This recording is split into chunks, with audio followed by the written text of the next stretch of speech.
Bueno, buenos días. Entonces voy a dar inicio al estado del arte titulado Complicaciones en el paciente trasplantado renal. Entre las complicaciones tempranas, los primeros 3 meses después del trasplante de riñón se va a conocer como un periodo de post-trasplante temprano. Entonces, entre las complicaciones más comunes que tenemos en este periodo de tiempo están las infecciones y el rechazo. En esta tablita nos muestran cuáles son las causas y desenlaces más comunes en el paciente trasplantado renal, donde entre las causas principales de readmisión estaban los procedimientos que tenían que ver con el riñón como tal, el uréter, la próstata, la vejiga, infecciones, trastornos endocrinos y también entre los desenlaces reportados en Estados Unidos estaba el incremento del riesgo de la pérdida del injerto y la mortalidad que se podía incrementar con un riesgo de hasta del 40%. Una de las complicaciones tempranas es el rechazo de la función del injerto, que se define, perdón, retraso de la función del injerto, que se va a definir como esa disfunción aguda del riñón trasplantado que requiere ser manejada con diálisis durante la primera semana post-trasplante.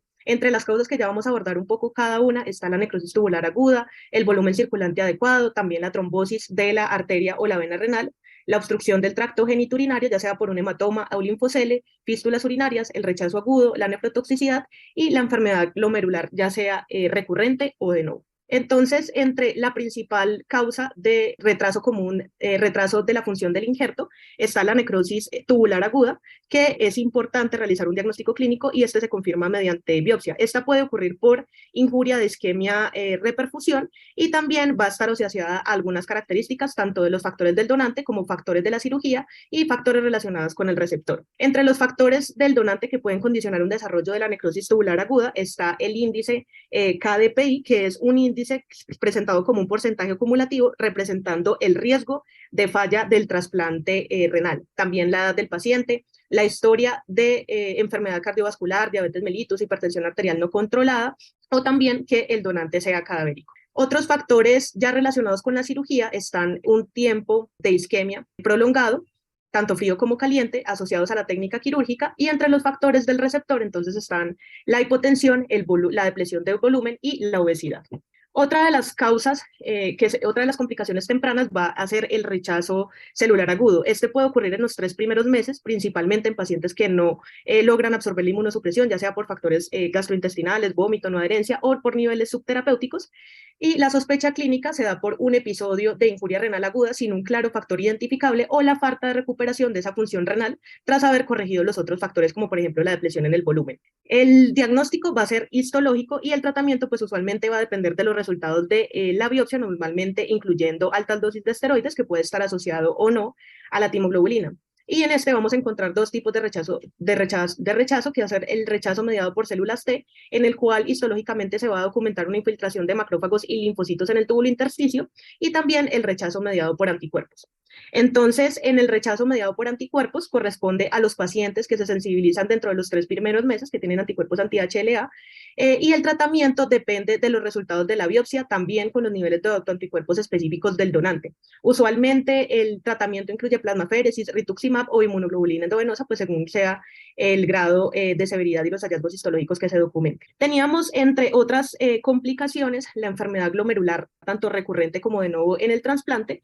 y una de ellas va a ser la glomerulosclerosis focal y segmentaria recurrente, que esto se puede presentar de horas, días a semanas post el trasplante y generalmente se va a presentar como una proteinuria masiva, edema en miembros inferiores con o sin elevación de la creatinina. Y es importante tener en cuenta también cuál ha sido el diagnóstico histológico antes del trasplante, teniendo en cuenta que hasta el 30% de los pacientes con enfermedad renal crónica avanzada secundaria a una glomerulosclerosis focal y segmentaria va a desarrollar esta glomerulosclerosis durante el post-trasplante, y si reciben un segundo trasplante también hay un riesgo de recurrencia que va a ser casi del 100%. Entre otras complicaciones está la toxicidad por los inhibidores de la calcineurina, lo que hace, pues los inhibidores de calcineurina bloquean la transcripción del gen que codifica para la interleuquina 2 y normalmente la calcineurina favorece la síntesis de interleuquinas en los linfocitos T y esto va a ser dependiente del factor nuclear de las células T activadas. Como la calcineurina tiene una ubicuidad pues importante en el organismo, hay múltiples efectos que van a ser dependientes de la inhibición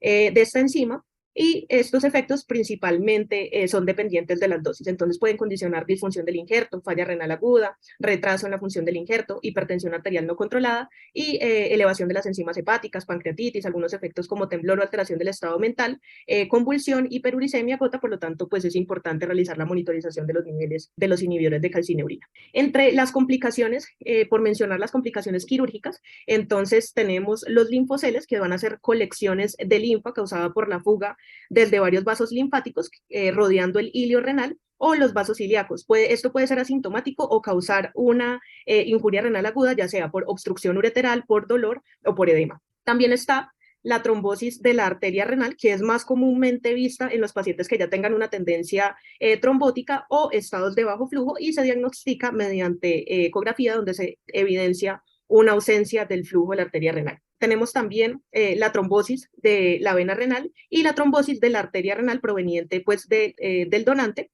donde se sospecha en los pacientes que tienen una injuria renal aguda y tienen hipertensión arterial no controlada, también en el Doppler se visualiza una onda parvus et tardus. Tenemos también la fuga urinaria, que es el resultado de la isquemia distal ureteral, teniendo en cuenta que ese injerto va a recibir el soporte sanguíneo a partir de la arteria renal. Entonces, la preservación del polo inferior renal pues va a ser importante para asegurar esa viabilidad del uréter. Normalmente la presentación es incremento del drenaje de la herida, también disminución del gasto urinario, dolor abdominal y el diagnóstico se puede, digamos que la sospecha diagnóstica se incrementa con elevación de la creatinina, también con retención de líquidos. Y otra de las complicaciones comúnmente asociadas van a ser la obstrucción ureteral, que puede ser por coágulos sanguíneos o por compresión extrínseca, cálculos o bloqueo del catéter.